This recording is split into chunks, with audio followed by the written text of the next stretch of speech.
Bonjour citoyens, comme tout le monde, j'ai besoin de me détendre après 2-3 batailles spatiales, notamment en jouant à un bon jeu vidéo.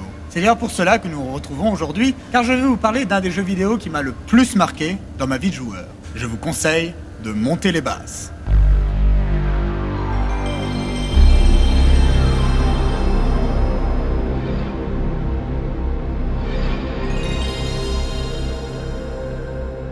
Avouez, vous avez kiffé, hein. Je vais vous présenter G-Police, mon tout premier jeu sur PlayStation.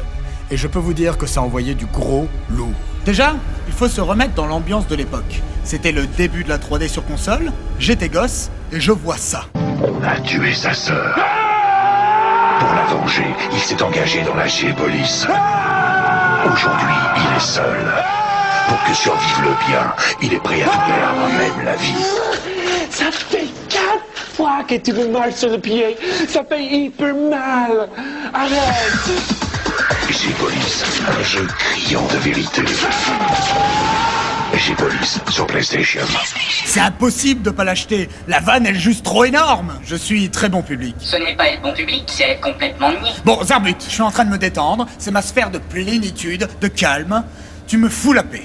J'étais déjà chauffé à bloc. Et en plus, le jeu s'inspire vraiment de mon film préféré, Blade Runner.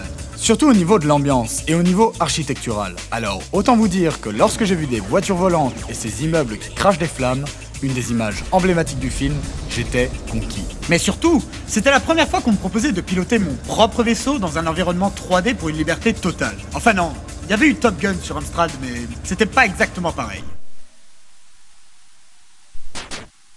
Bon, ok, oui, j'exagère un petit peu. Il y avait aussi Star Wars Rebel Assault sur PC. Mais on était sur des rails et on ne dirigeait le vaisseau que pour éviter des obstacles et tirer sur des cibles. Vous imaginez bien que si j'ai passé des après-midi entières sur le Top Gun de l'Amstrad, j'ai perdu toute vie sociale avec G-Police. J'ai tellement saoulé mes potes de l'époque avec ce jeu qu'ils le connaissent alors qu'ils n'y ont jamais joué. Ah ouais, il m'a saoulé, c'est clair. Hein. Parce qu'il vous parlait souvent de G-Police. Non, parce qu'il est saoulant, c'est tout. Il y a tout dans ce jeu. Déjà, les graphismes foutaient une grosse claque. Il y avait plein de détails. Des panneaux publicitaires animés, des voitures volantes qui se baladent. D'ailleurs, fallait faire gaffe, parce qu'on pouvait tuer les civils par inadvertance. Nous sommes à l'ère PlayStation, et ces graphismes incroyables pour l'époque avaient leurs désavantages. Attendez là...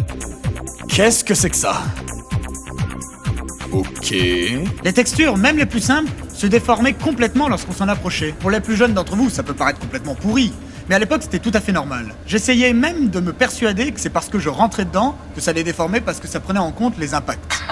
Les enfants humains sont vraiment idiots, hein? Oh oui, Zarbut, c'est vraiment des gros cons. Mais je t'avais pas dit de me foutre la paix. Ça encore, c'était rien. Le clipping! Tu crois qu'il n'y a rien? Eh ben bim! Un immeuble! 30 mètres de visibilité! T'es content? Bienvenue dans les années 90! Ce défaut n'était pas si gênant que cela.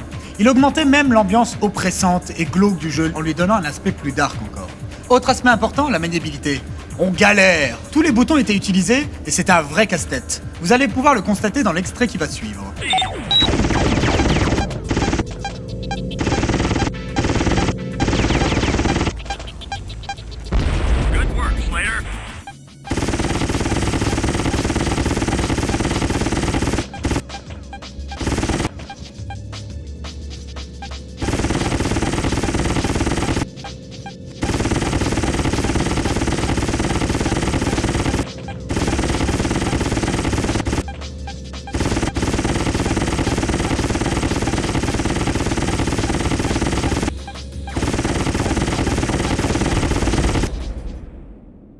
Joli travail, Slater.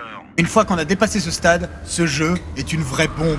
Du dogfight, des missions de protection de convoi, des missions de patrouille, des missions de filature, d'arrestation et même des missions d'infiltration.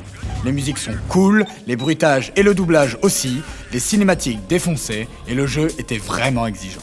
Je crois que j'avais mis des mois à le réussir sans utiliser de code. G-Police est vraiment une tuerie. La seule fois où j'ai ressenti un choc similaire, c'était en jouant à Elite Dangerous sur Oculus Rift. Alors foncez, allez dans votre magasin rétro préféré, téléchargez-le sur le PSN ou téléchargez la ROM, mais jouez-y. Par contre, faites gaffe citoyens, G-Police a une suite, G-Police Weapon of Justice.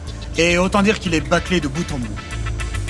Allez, moi j'y retourne. A très bientôt pour un nouveau jeu citoyens, et n'oubliez pas, le jeu vidéo, c'est beau.